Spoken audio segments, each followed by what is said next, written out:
Media is so central to how Americans think about things. It didn't happen if it didn't come on TV. It didn't happen if we don't have a picture of it. Where do these images come from? What is the relationship between these images and American foreign policy in the Middle East? We've had a history of denigrating and bestializing the Prophet Muhammad, Islam, and Arabs as a people.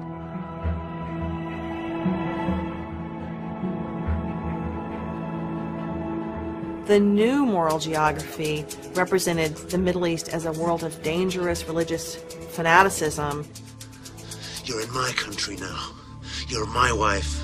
You do as I say, you understand me? 1979 is the great turning point in the history of the 20th century, and indeed in the history of our times, because the consequences of 1979 in Iran are comparable with the consequences of 1789 in France. It's a revolution of world historical importance, and its reverberations carry on to the present. American evangelical Christians were taken by the idea that the founding of Israel would lead to the second coming of Jesus. In every case, it was said that those who oppose Israel are against the forces of goodness in the world. They're evil. And so, Arabs come out very badly in this scenario.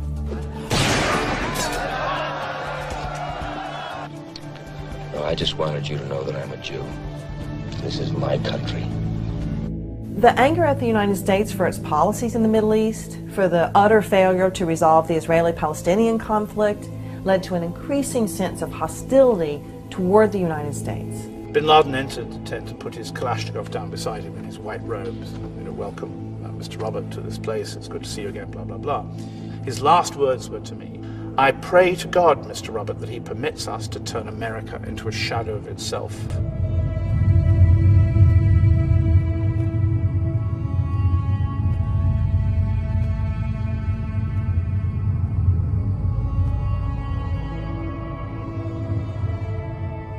I don't know if all history changed, but it certainly made the identification of the alien others really, really simple.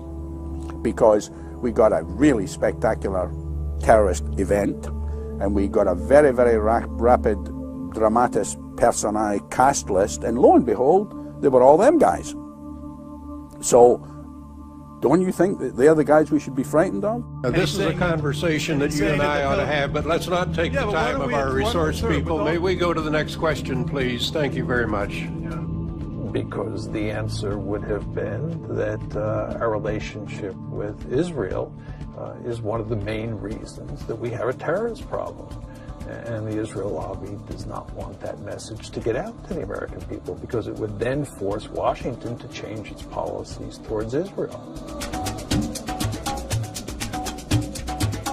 There's sometimes a gutlessness that we don't want to push the boundaries of what can be written or what can't be written, and to me that's the problem. So over and over again, you see, what you do is you change and diminish the language of the conflict. The wall becomes the fence or the barrier. The occupation zone becomes the security zone.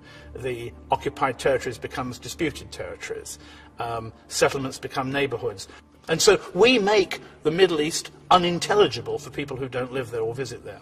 And then I went to the ticket counter and I wanted the guy to know whose side I was on, so I caught myself enunciating English like never before. Wanted him to know, I was like, hello, my fellow American. How are you?